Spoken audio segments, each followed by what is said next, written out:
US ਤੇ Iran ਨੇ ਇੱਕ ਦੂਜੇ ਦੇ ਅਗੇਂਸਟ ਜਿਹੜੀ ਆ ਏਅਰ ਸਟ੍ਰਾਈਕਸ ਕੀਤੇ ਹੈਗੇ ਆ। ਅਮਰੀਕਾ ਨੇ ਘੱਟੋ ਘੱਟ 90 ਜਗ੍ਹਾ ਦੇ ਉੱਤੇ ਜਿਹੜੀਆਂ ਏਅਰ ਸਟ੍ਰਾਈਕਸ ਕੀਤੀਆਂ ਹੈਗੀਆਂ।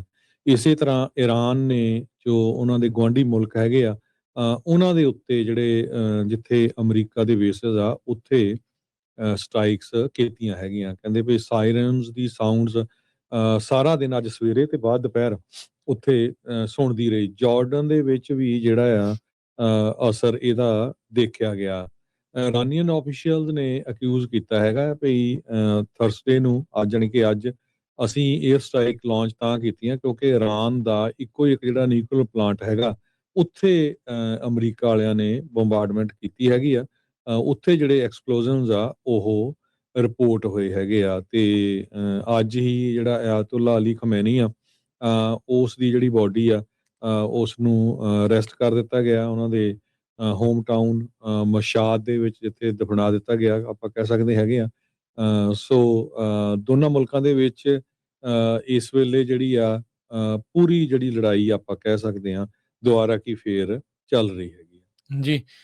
7 ਦਿਨ ਦਾ ਇਸ ਦਾ ਜਨਾਜ਼ਾ ਜਿਹੜਾ ਉਹ ਫਿਊਨਰਲ ਪ੍ਰੋਸੈਸ਼ਨ ਜਿਹੜਾ ਉਹ ਨਿਕਲਿਆ ਅਲੀ ਖਮੇਨਾਈ ਦਾ, ਤੇ ਇਹ ਕਹਿੰਦੇ ਵੀ 15 ਮਿਲੀਅਨ ਤੋਂ ਵੱਧ ਲੋਕਾਂ ਨੇ ਈਰਾਨ ਤੇ ਇਰਾਕ ਦੇ ਵਿੱਚ ਇਸ 'ਚ ਹਿੱਸਾ ਜਿਹੜਾ ਉਹ ਲਿਆ ਹੈਗਾ ਆ। ਕੁਛ ਸਮਾਂ ਪਹਿਲਾਂ ਜਦ ਇਹ ਫਿਊਨਰਲ ਸਰਵਿਸ ਸ਼ੁਰੂ ਹੋਈ ਸੀਗੀ ਉਸ ਟਾਈਮ ਦੇ ਉੱਤੇ ਟਰੰਪ ਪ੍ਰੋਸੈਸ਼ਨ ਦੇ ਐਡਵਾਈਜ਼ਰਸ ਦੇ ਵਿੱਚੋਂ ਇੱਕ ਜਿਹੜੀ ਲੌਰਾ ਲੂਮਰ ਆ ਉਸਨੇ ਇਹ ਟਵੀਟ ਕੀਤੇ ਸੀਗੇ ਵੀ ਹੁਣ ਮੌਕਾ ਆ, ਇੰਨੇ ਲੋਕ ਇਕੱਠੇ ਹੋਏ ਆ ਤੇ ਹਮਲਾ ਇਹਨਾਂ ਦੇ ਉੱਤੇ ਕਰ ਦੇਣਾ ਚਾਹੀਦਾ ਤਾਂ ਜੋ ਵੱਧ ਤੋਂ ਵੱਧ ਲੋਕ ਉੱਥੇ ਮਾਰੇ ਜਾ ਸਕਣ।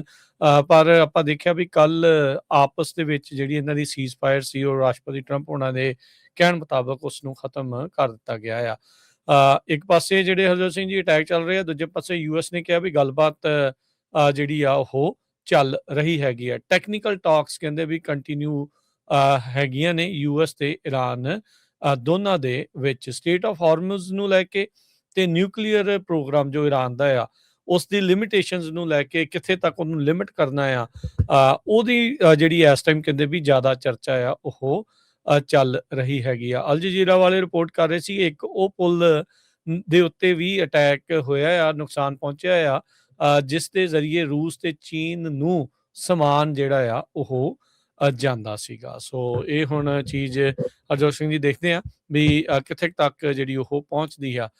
ਵੀ ਸਿਵਿਲੀਅਨ ਇਨਫਰਾਸਟਰਕਚਰ ਦੇ ਉੱਤੇ ਵੀ ਅਸਰ ਇਸ ਦਾ ਕਿੰਨਾ ਹਮਲਿਆਂ ਦਾ ਪੈਂਦਾ ਹੈ, ਕਿਉਂਕਿ ਟਰੰਪ ਹੋਣਾ ਦੇ ਮੁਤਾਬਕ ਜਿੱਦਾਂ ਪਹਿਲਾਂ ਦੱਸਦੇ ਰਹੇ ਆ ਵੀ ਈਰਾਨ ਦੀ ਮਿਲਟਰੀ ਜਿਹੜੀ ਕੈਪੇਬਿਲਿਟੀ ਆ ਉਸ ਨੂੰ ਕਾਫੀ ਹੱਦ ਤੱਕ ਉਹਨਾਂ ਨੇ ਪਹਿਲੀਆਂ ਅਟੈਕਸ ਦੇ ਵਿੱਚ ਨਸ਼ਟ ਕਰ ਦਿੱਤਾ ਸੀਗਾ।